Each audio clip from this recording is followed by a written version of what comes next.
저도 왜 교육에서 이렇게 윤리를 가르치지 않는지에 대해서 심각하게 문제의식을 가지고 있었습니다. 그러니까 저도 한국에서 교육을 받았지만 한국 교육에서 도대체 윤리 교육을 하는가라는 관점에서 회의적이었어요. 왜 이렇게 우리가 윤리를 교육을 하지 않지? 특히 제가 있는 경영대학에서도 제가 미국에 있었을 때는 경영윤리라는 게 중요한 부분으로 다뤄졌거든요.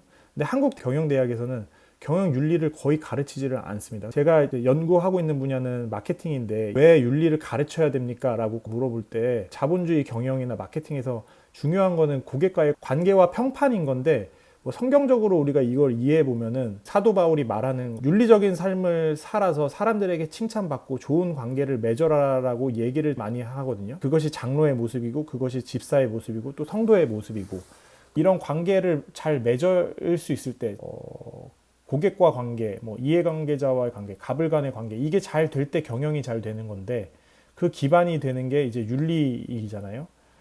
그것이 전혀 교육이 안 되고 있어서 참 안타깝고 제 나름대로는 노력을 하고 있는 중이고요.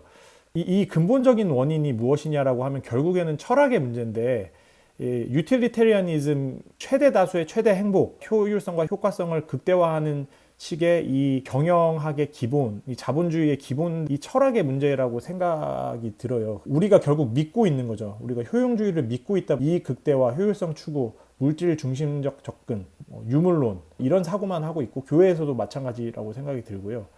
우리가 다른 가치관을 가질 때만 비즈니스의 혁신이 가능하다고 생각을 해서 성경을 믿는 저 같은 사람들은 완전히 다른 가치관을 가지고서 가르치는 것을 해야 되지 않을까 생각하고 그런 지점 이제 학생들에게 가르치는 것은 효용주의라는 것이 결코 진리가 아니다. 이익극대화, 효율성 추구는 진리가 아니다. 그것이 부정적인 결과를 낳는 많은 사례들을 보여주면서 그러면은 뭐가 중요합니까? 라고 했을 때 결국 윤리와 성품이 중요하다라고 저는 이제 덕윤리 중심으로 가르치는데 예를 들면 이만하면 충분한 이익이다. 기업의 입장에서는 이만하면은 충분한 소유를 나는 가지고 있다. 내가 더 가지지 않아도 된다. 이런 식의 덕윤리적 관점에 아나베프티즘과 관련이 있는 개인의 성품과 윤리를 강조하는 덕목이 중요하다라고 이제 좀 하고 있고요. 저는 이제 온누리교회에 출석하고 있는데 얼마 전에 실린 신문의 글인데요.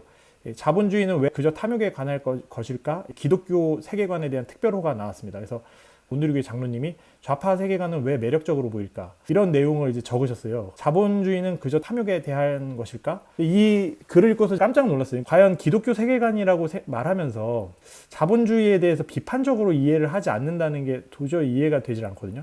어떤 거를 주장하냐면 자본주의는 이타성을 장려한다. 자본주의는 덕을 길러준다. 자본주의는 사람들의 나쁜 동기조차도 다른 사람들에게 유익이 되는 행동으로 이끌 수 있다. 시장 경제에서 성공하려면 더 많은 덕이 필요하다. 무비판적으로 물질 만능주의, 그러니까 만모니즘이 가르치고 있는 거를 그대로 받아들인다는 것 자체가 황당하다. 이런 사례 진짜 많죠. 장로님들 뭐 기독교 기업이라고 말하고 종교 행사는 정말 열심히 하는데 조찬 기도회도 열심히 하시고 근데 사회 지탄을 받는 게 너무 당연한 자본주의에 대한 글은요. 제가 역추적을 해보니까 이제 해외 글을 번역해서 가져온 건데요.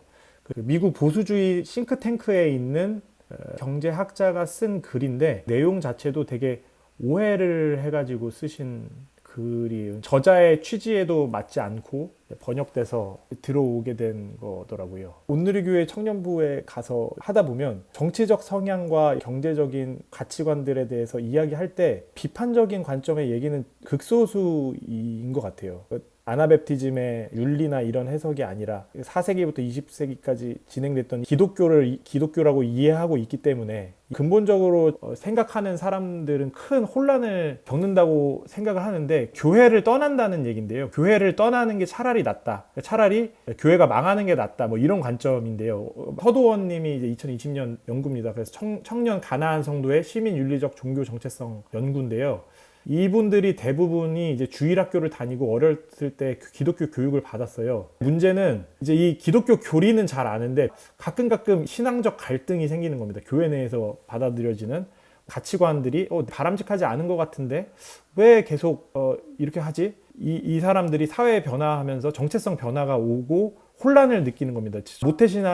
모태신앙일수록 더 혼란이 크다고 하고요. 윤리적 기준을 교회가 전혀 제시해주지 못한다. 교회에서 보여주는 윤리적 실천이 성경하고 너무 다르다라는 거죠. 교회에서 말하는 이 가치관이 결국에는 세 가지인데, 첫 번째는 신자유주의적인 거, 두 번째는 남성 중심적인 거, 세 번째는 정치적 보수주의인데, 비단 한국뿐만 아니라 미국도 마찬가지고 전 세계적으로 마찬가지잖아요. 크리스텐둠 기독교 왕국주의의 이 그림자로 인해 가지고 기독교가 이미 이런 윤리를 전제를 하고 있는데, 대표적으로 성공해라 고지론해서, 그러면서 문화적 자원이나 사회적 자원, 경제적 자원이 없는 사람들은 계속 루저인 건가요? 이런 문제들의 답을 못 하는 거죠. 여기도 인터뷰 보면은 고지론이 너무 불편한데 왜 이런 거를 하는지 잘 모르겠다. 이제 정치적 보수주의에 있어서도 대표적으로 사회적인 재난들이나 혹은 특정 정당에 대한 무비판적 투표 행위, 이런 것들을 보면서도 너무 불편하다. 결국에는 교회를 떠나게 되고, 가나안 성도의 시민 윤리는 성경이라는 책이 소외된 자, 고통된 자를 위해서 쓰여져 있다라고 분석을 하고 있고, 약자를 중시하는 가치관을 가지고 있고, 그러다 보니 정치적으로 보수주의를 띠지 않는 특성을 가지고 있고요. 진보적 정당에 투표하는 성향을 띠고 있다라는 연구, 미국의 이런 아나베프티즘을 사람들이 발견하듯이 우리에게도 그런 신앙적 전통이 소개되거나 교육되면 좋을 텐데, 한경직 목사처럼 한국에서 가르치는 모델들에서